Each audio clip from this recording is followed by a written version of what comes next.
মাথা ঘোরার কোনো পেশেন্ট এলে কিন্তু আমরা প্রথম ভাবতে শুরু করি এটা নিউরো না নিউরোর বাইরে। নিউরো মানে কি?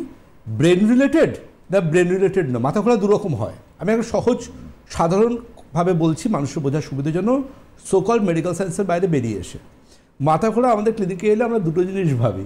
প্রথম ভাবি এটা যে এটা নিউরো অর্থাৎ ব্রেন রিলেটেড কি না। নিউরো মানে কিন্তু ব্রেন, নিউরো মানে কিন্তু শুধু নার্ভ নয়, ব্রেনও।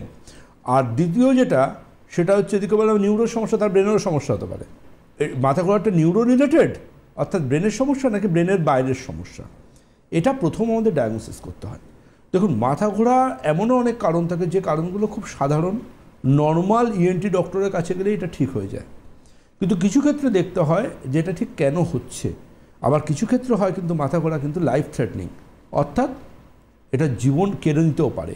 তার জন্য আপনাকে বুঝতে হবে আপনার মাথা ঘোরা সেটা কি সাধারণ কিছু নাকি সেটা অসাধারণ কিছু, যার এফেক্টে লাইফ থ্রেটনিংয়ে কোনো একটা অসুখের বা কোনো একটা লক্ষণের সিমটম দেখাচ্ছে সে।